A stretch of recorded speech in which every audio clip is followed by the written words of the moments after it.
este tipo de dinámicas, ¿no? Este tipo de espacios. Lamentablemente la pandemia contribuyó negativamente a la organización hip hop también, atacó al hip hop organizado y bueno, estamos retomando y eso es lo importante, ¿no? Mucho planteamos el lema de hip conocimiento, hop movimiento, ¿cierto? Y es necesario justamente conocerlo bien para difundirlo adecuadamente, creo yo. No podemos amar lo que no conocemos, ¿no? Y muchos nos llamamos hip hop, nos decimos hip hop porque amamos la cultura, entonces es necesario como que comprender de qué trata esto, ¿no? Qué es lo que hacemos, qué es lo que decimos, cómo surgió esto y más. Particularmente yo considero que el hip hop es una cultura, creo que muchos coincidimos con eso aquí, que nació en y desde los barrios marginales, como decía Huarca Socorriano, ¿no? Que es el fundador de Zona Liberada. Y Zona Liberada es un espacio bastante importante, pues acuñó el término de hip hop organizado aquí, ¿no? Cumplió un rol bastante importante para la proliferación o difusión de talleres, posteriormente colectivos, y ya cada colectivo ha cumplido un rol importante también en el surgimiento, el surgimiento del bloque hip hop y demás, lo que vemos hoy en día también. ¿Por qué considero que es una cultura? Me gusta mucho o coincido mucho con el concepto que maneja Pedro Poch-Pla, que es el que utiliza en su libro del mensaje a la acción, que se puede encontrar en internet, si no me equivoco todavía no se lo bajan, y plantea lo siguiente, y me gustaría leerlo tal cual. Dice: en su significado más vital, la cultura no es otra cosa, pues, que la actividad que los sujetos sociales desarrollan para perfeccionar por sí mismos, es decir, por autogestión, su condición humana y sobre todo su estado histórico-social.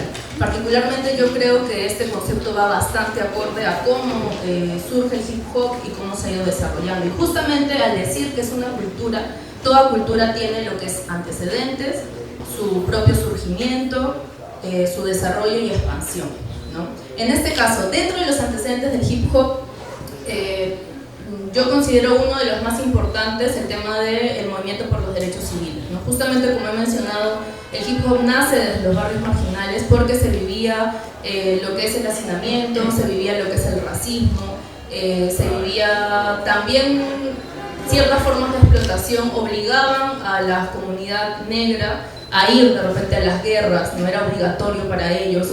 Entonces es en esas condiciones donde particularmente creo que nace la semilla, ¿no? Que da surgimiento posterior al hip hop. En este caso, dentro de los antecedentes tenemos el tema del movimiento por los derechos civiles. Mucho hemos escuchado sobre Martin Luther King, ¿cierto? Martin Luther King, Malcolm X.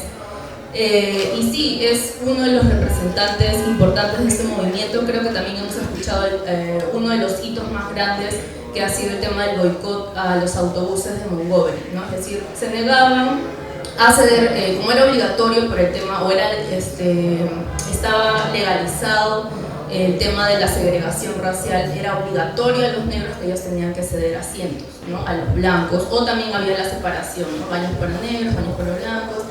Los negros no podían sentarse, no sé, en restaurantes, sino solamente podían comprar y retirarse, solamente este espacio era para los blancos, y así, ¿no? Escuelas netamente para blancos, negros aparte, etc. Entonces, uno de estos hitos importantes es el boicot de los autobuses de Montgomery para el nacimiento del movimiento de los derechos civiles, y a quien se revalora esa Martin Luther King. Sin embargo, él no cumplió esta acción, él no fue quien hizo este boicot, sino quien lo realizó fue Rosa Parks.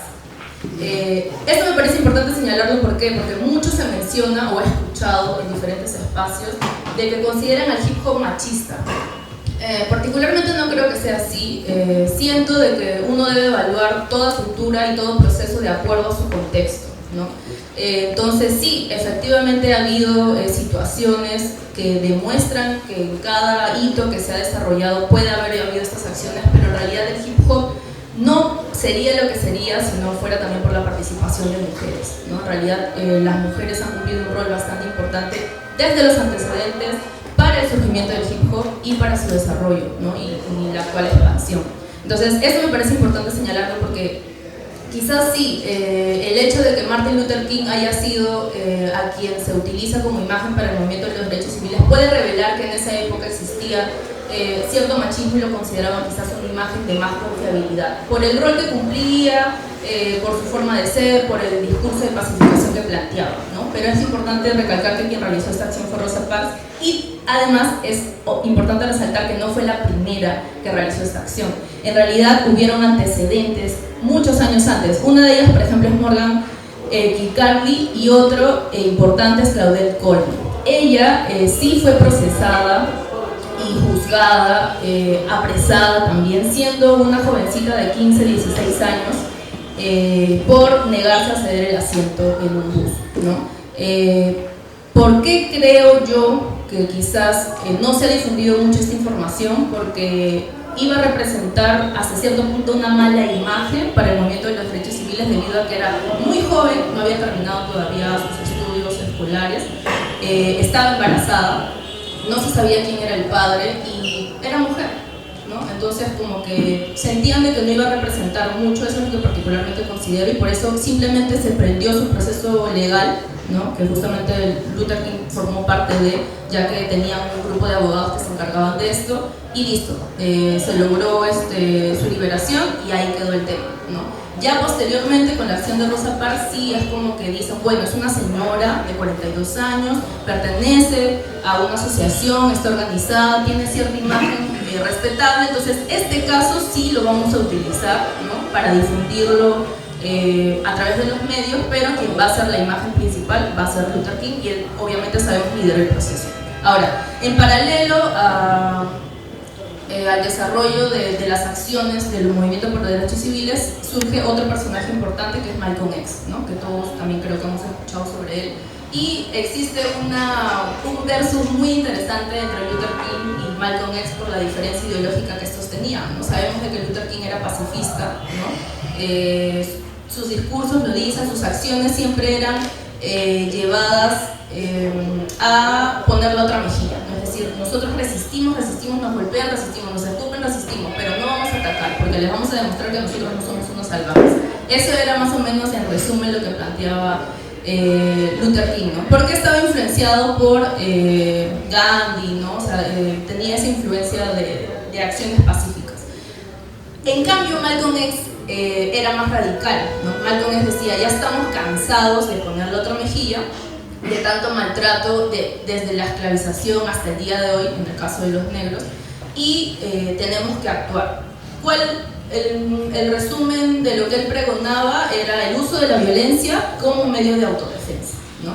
Y quienes rescatan este pensamiento, porque sabemos de que, bueno, lamentablemente tanto Luther King como Malcolm X fueron atacados por el gobierno, fueron asesinados, ¿no? Como sabe hacer el Estado en todos los países en realidad. Hoy en día en el Perú también hemos visto este contexto de que quien lucha, quien se rebela es asesinado a sangre fría, lo cual demuestra el terrorismo de Estado que existe. Entonces, en esta época también existía, ahora también existe. Entonces, tras su muerte, ¿no? Existe un grupo que considera que el pensamiento de Malcolm X era importante y era el que se debía revalorar y llevar a la acción, a la organización y acción concreta. Estamos hablando del Partido de las Panteras Negras, ¿no? Para la autodefensa, justamente ese era el nombre. Lo interesante del Partido de las Panteras Negras, a mi parecer, es que se preocuparon mucho por lo que estamos haciendo ahorita, que es el tema de la autoeducación, la formación, ¿no? Ellos se leyeron al derecho y al revés la Constitución de Estados Unidos, las diferentes leyes nacionales e internacionales, para poder demostrar y sustentar que ellos tenían, legalmente podían poseer armas, consiguieron armas a través de la autogestión también, y legalmente podrían organizarse, podían fundar escuelas en la cual, porque ellos planteaban, por ejemplo, sería interesante que puedan leer el programa de los 10 puntos de las Panteras Negras, que está resumido, por así decirlo, su pensamiento, sus ideales, sus principios. Y por ejemplo decían, ¿no? Los colegios nos cuentan la historia de ellos, la historia de los blancos, ¿no? Nosotros necesitamos nuestra propia historia, porque hasta el día de hoy vemos en los colegios nos ocultan información, no nos hablan sobre los levantamientos de los campesinos en determinada época, no utilizan los términos adecuados de decir Fujimori era un dictador. Esperemos que ahora la historia también plantee lo mismo de Dina Boluarte, que en los libros aparecen acá 5 o 10 años, ¿no? Pongan, esos eran los gobiernos dictatoriales que tuvo el Perú. Sabemos que no lo van a hacer. Entonces, lo mismo decían las Panteras Negras. Si ellos no lo hacen, hagámoslo nosotros. Y formaron sus propios espacios. escuelas, también tenían comedores populares u otros, ¿no? Y establecieron diferentes mecanismos de autogestión para poder sostener sus acciones, pero no eran acciones pacíficas, ¿no? Y eso igual me parece importante, un análisis importante, porque si las Panteras Negras hubieran existido hoy en día, les aseguro que los hubieran catalogado de terroristas, ¿no? Sin embargo, su acción estaba sustentada, ¿no? Legalmente, era un medio de autodefensa. Ellos esperaban a que la policía ataque porque sufrían mucho el abuso policial para ellos defenderse, ¿no? O iban es como ir al Congreso armados y simplemente para decir mi consigna, ¿no? Yo quiero esto, exijo esto y me retiro.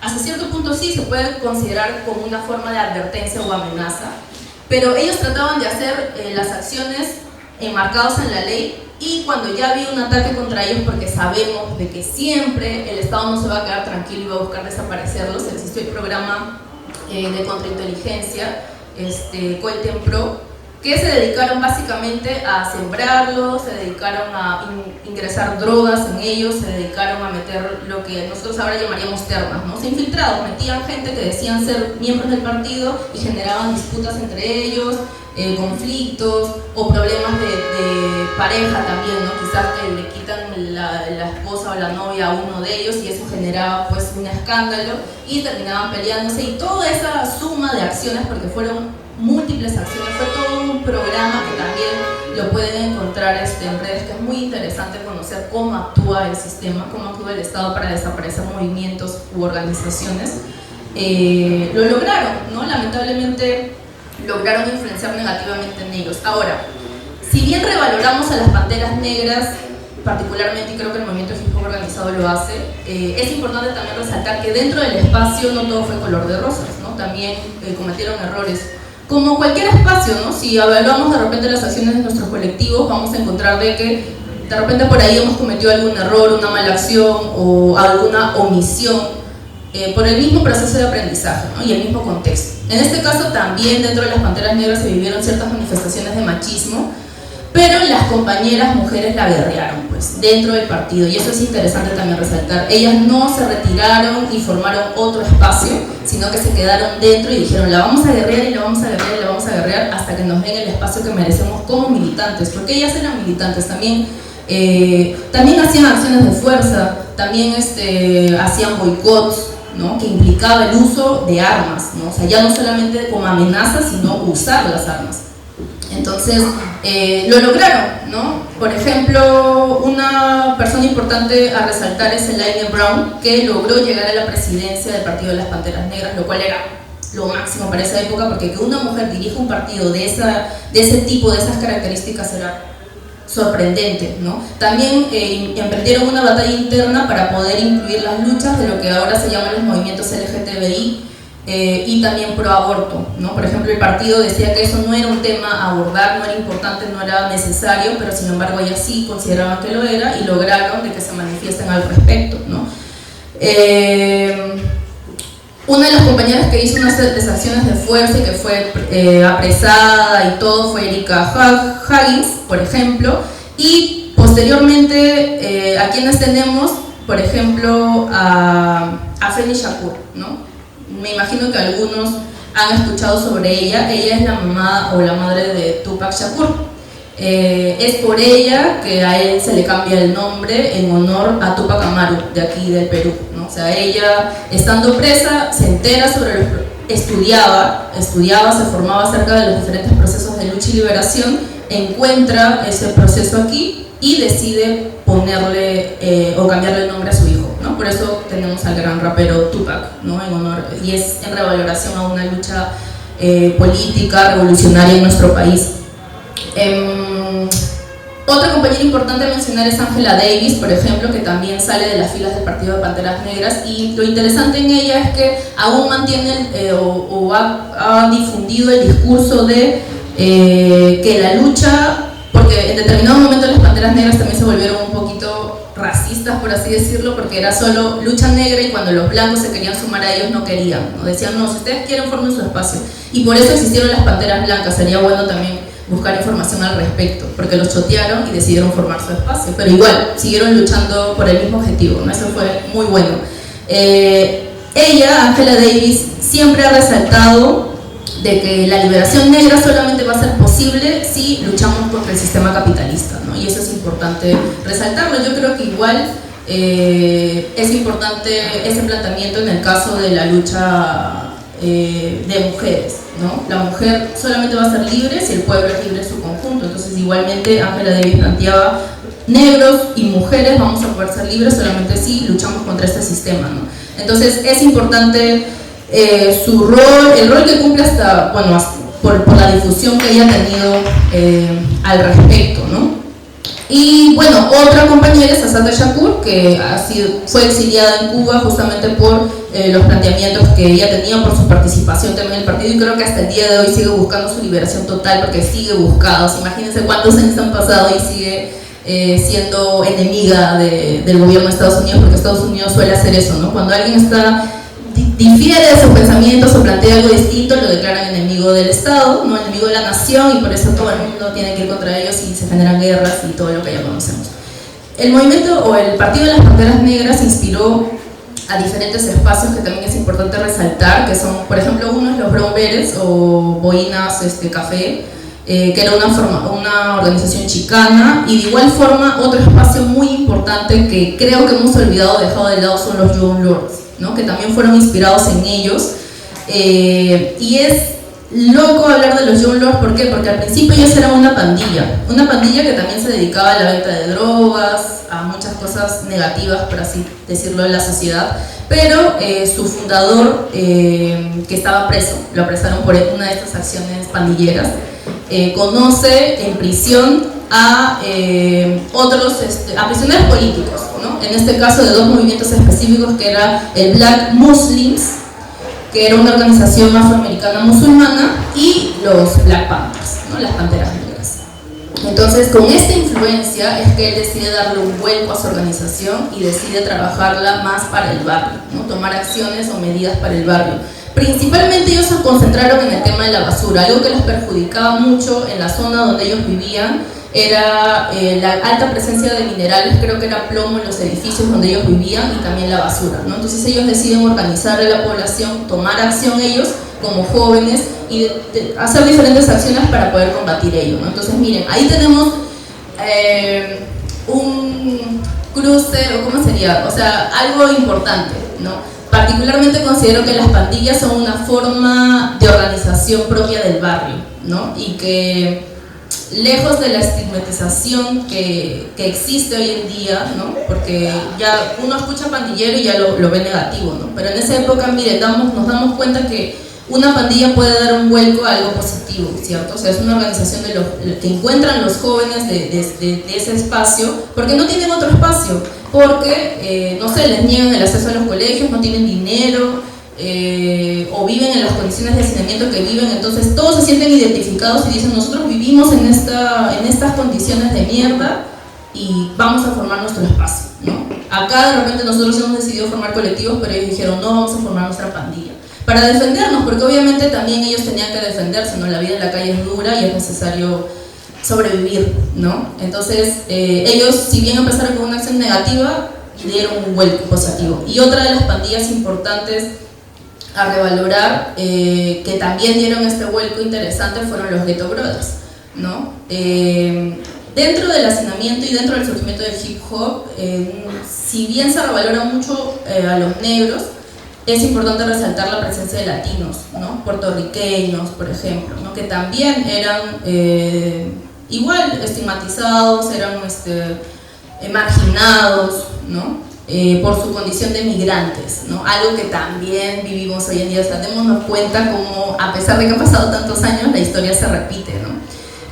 Bueno, los Ghetto Brothers igual tuvieron cierta influencia de las Panteras Negras, y también de organizaciones de izquierda de Puerto Rico, lo cual hacía que esto sea un espacio un poquito más politizado, ¿no? Como que tenían un poquito más de conciencia política y trataban de darle una mirada positiva a sus acciones o de mejora de las condiciones del barrio, ¿no? Querían vivir bien. Entonces, una de las medidas que ellos tomaron era de que todas las pandillas tenían su jefe de guerra, ¿no? Porque todo era guerra, todo era mecharse todos contra todos, tipo lo que hay de repente ahora con las barras, ¿no? La U, Alianza, Cristal, y todos se mechan y se matan.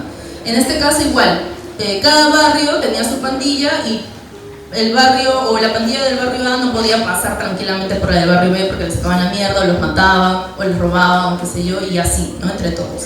Entonces ellos decían, si todos tienen un comisario de guerra y todo es guerra, guerra, nosotros vamos a promover la paz.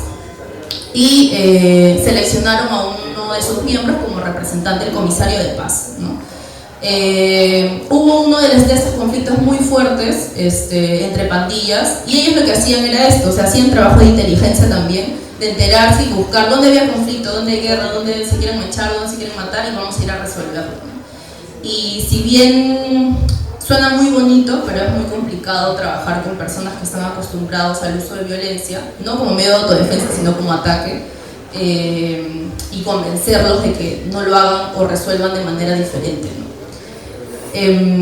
Y bueno, lamentablemente les tocó, en una de esas reuniones o en una de esas visitas, asesinan a Black Benji, que era su comisario de paz, cruelmente, ¿no? Obviamente se enteran los miembros de los Ghetto Brothers y existió un debate interno acerca de qué hacer.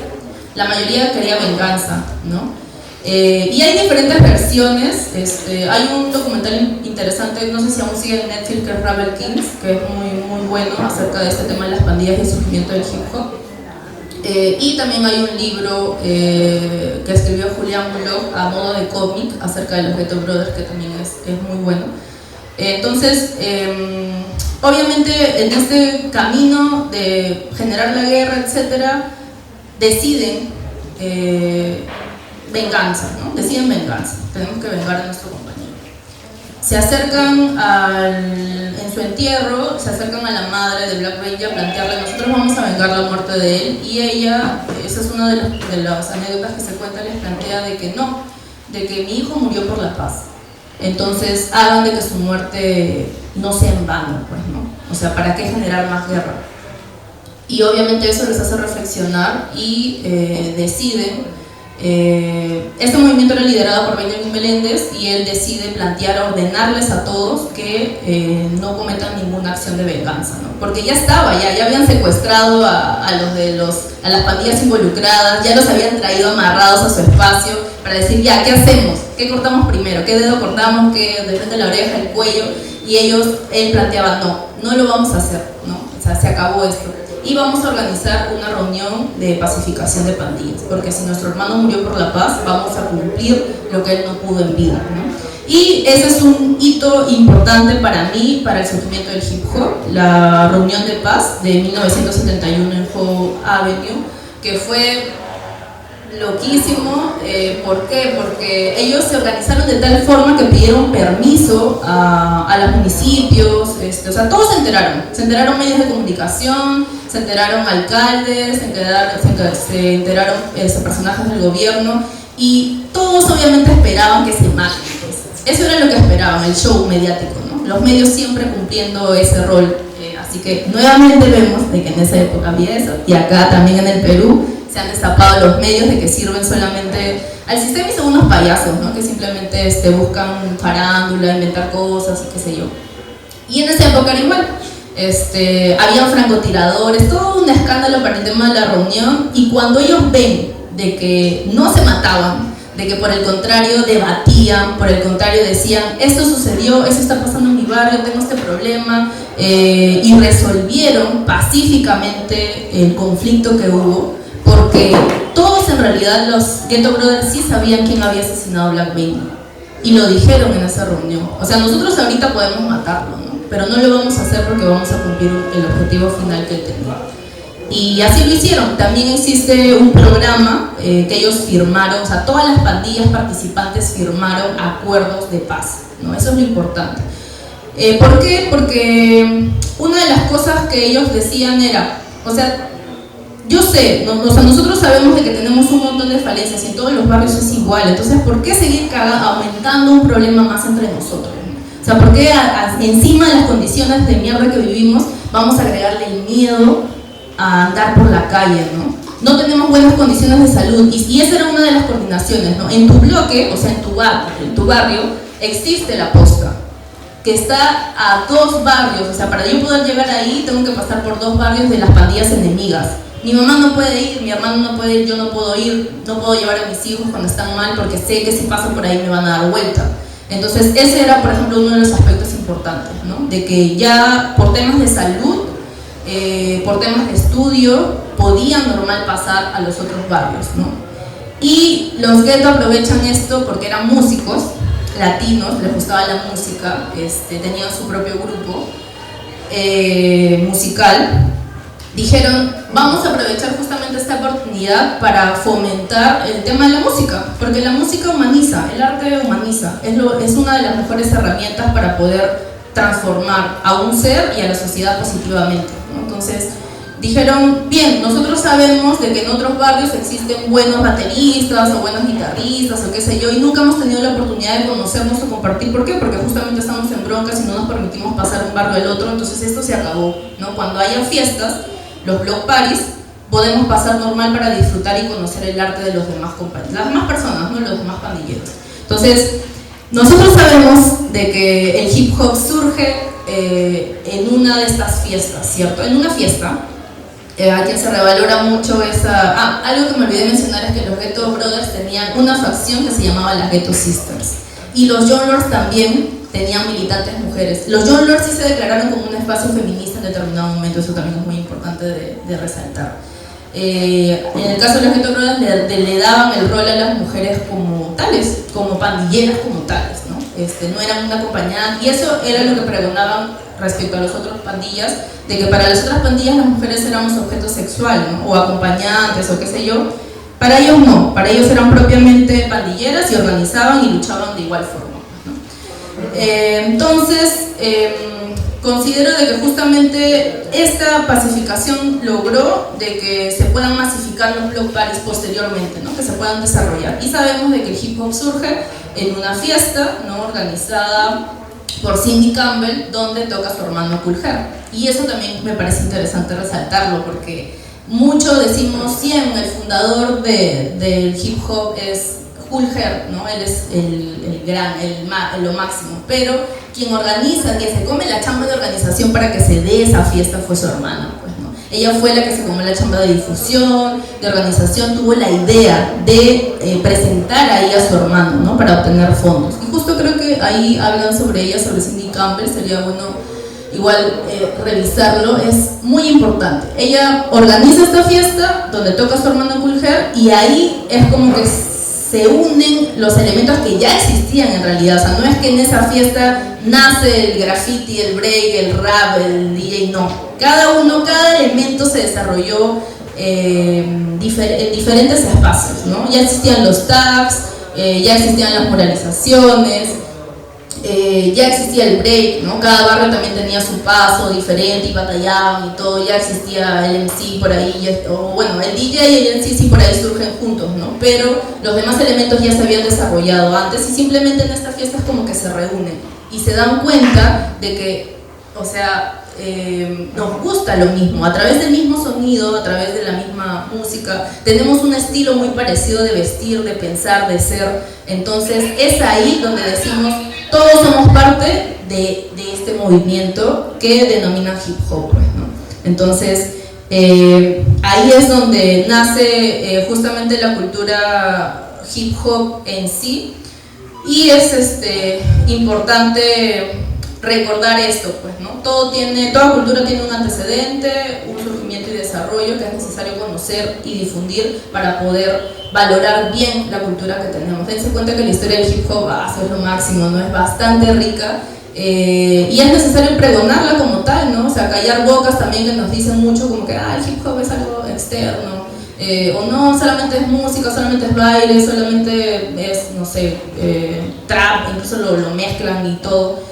Y no, pues nosotros podemos agarrar y decir, no, mi cultura es esto, nació así, tiene estos antecedentes y se está desenvolviendo de esta forma. Y justamente la llegada del hip hop al Perú la va a exponer nuestro compañero DJ Pedro, que también tiene una historia muy rica, y ya posteriormente espero que el espacio genere un debate o una conversación acerca del hip hop organizado, ¿no? Que es bastante importante. Y bueno, eso sería todo de mi parte, muchas gracias.